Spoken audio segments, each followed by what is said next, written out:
Hello नमस्कार, मी सरला. मी तुमचं माझ्या चॅनलवर खूप खूप स्वागत करते. तर आज आता विंटर सीझन चालू आहे, हिवाळा चालू आहे, तर आपण केसांची काळजी घ्यायला हवी. केसांची काळजी नाही घेतली तर केस खूप गळतात. तर चला तर बघूया आपण हिवाळ्यामध्ये कोणतं तेल बनवायचं केसांसाठी. इतकं पॉवरफुल आणि इतकं आयुर्वेदिक तेल आहे. हे सर्व इन्ग्रेडियंट इतके पॉवरफुल आहे की तुमच्या केसांमध्ये कोंडा, खाज येणे किंवा केस गळत असेल किंवा केस अकाली पांढरे होत असेल तर ह्या सर्व समस्यावर एकमेव आयुर्वेदिक तेल असं मी आज बनवलेलं आहे. तर त्यासाठी व्हिटॅमिन ईच्या गोळ्या घेतल्या, एक मोठा चमचा मेथी पावडर, मेथी दाणा पावडर, महाभृंगराज पावडर घेतलेली आहे ही, आणि एक कांदा. कांद्यामध्ये सल्फरचं प्रमाण भरपूर जास्त प्रमाणात असतं, आणि आल्याचा तुकडा घेतलेला आहे. आलं हे किसून घ्यायचं आपल्याला, ज्यामुळे सगळे इन्ग्रेडियंट तुम्ही म्हणसाल आलं तर मसाल्यामध्ये वापरतात आणि खूप हॉट असतं किंवा गरम असतं, केसांना बिलकुल काही त्रास होत नाही. हिवाळ्यामध्ये आलं जरूर तुम्ही टाका. तुमच्या केसांना चाई लागली असेल, फंगल झाला असेल तर आल्यामुळं ह्या सर्व समस्या दूर होतात, कोंडा निघून जाण्यास मदत होते. तर त्यासाठी मी पॅराशूट ऑइल घेतलेला आहे आणि लोखंडाची कढईच वापरायची आहे. गॅस एकदम मंद ठेवायचा आणि त्याच्यात आता मी हे ऑइल टाकलेलं आहे. साधारण 100 ग्रॅम ऑइल आहे आणि एक कांदा घेतलेला आहे मोठ्या साईजचा. कांदा ॲज इट इज ठेवायचा आहे, बिलकुल बारीक वगैरे करायचा नाही. पण मेथी दाणा वगैरे पावडर फॉर्ममध्ये घ्यायचं आहे, महाभृंगराज पावडर.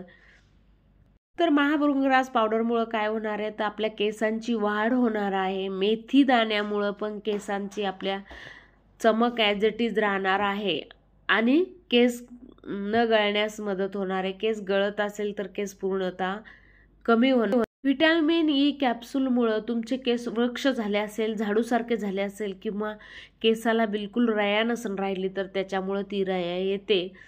आणि तिसरं म्हणजे तुम्ही जे कांदा घेतलेला आहे तर कांद्यामध्ये तर भरपूर प्रमाणात केसांसाठी आयुर्वेदिक घटक आहे.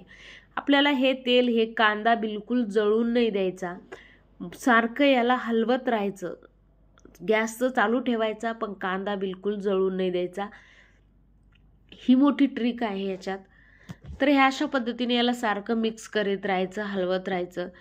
आपल्याला हे 2 पावडर फॉर्ममध्ये घेतलेल्या जे पावडर हे आपल्याला नंतर टाकायचे आहे. हे पूर्णतः कांद्याचा अंश तेलामध्ये पूर्णतः उतरेल, आल्याचा आणि कांद्याचा. आलं आपण किसून याच्यामुळंच घेतलं की आल्याचं पूर्णतः आयुर्वेदिक त्यातले जे गुणधर्म आहे ते तेलामध्ये उतरायला पाहिजे. आणि हिवाळ्यामध्ये आलं टाकलं तरी हरकत नाही. तुमच्या केसांना काही फंगल होत असेल तर याच्यामुळं होणार नाही.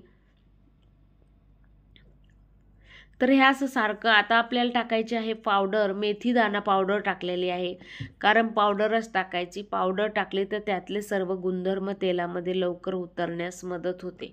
ॲज इट इज मेथी दाणे टाकले तर उतरायला त्यात वेळ लागतो, कारण आपल्याला हे गाळून घ्यायचं राहतं, त्याच्यामुळं पावडरच टाकायची आहे.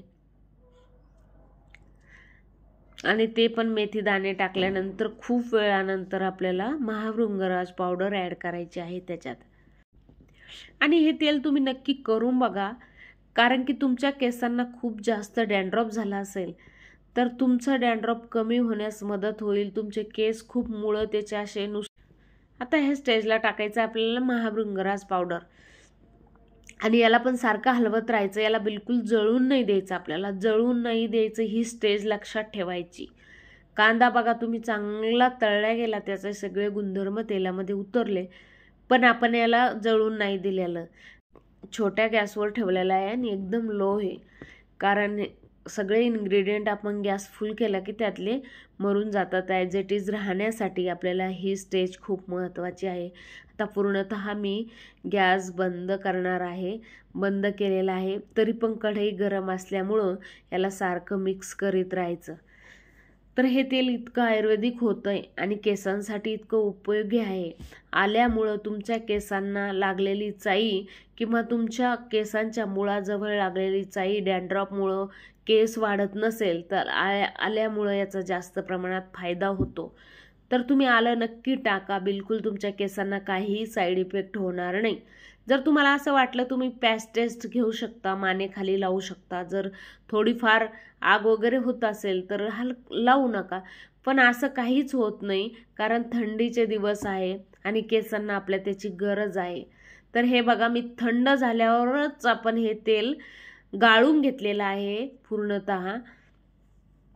अजून पण त्याच्यात भृंगराज पावडर आहे गेलेली, त्याच्यामुळं त्याला काळसरपणा आलेला आहे, बघू शकता तुम्ही. पण हे तेल अजून शांत झाल्यानंतर याच्यात मी व्हिटॅमिन ईच्या 5 कॅप्सूल ॲड करणार आहे. मी याच्यात दाखवलं नाही, कारण मला याला कपड्यांना अजून वस्त्रगाळ करायची आणि नंतर व्हिटॅमिन ईच्या 100 ग्रॅम तेलाला 5 कॅप्सूल खूप झाल्या. तर हे लक्षात ठेवायचं. आणि जर तुम्हाला माझा व्हिडिओ आवडला असेल तर नक्कीच माझ्या व्हिडिओला लाईक, शेअर आणि सबस्क्राईब करा.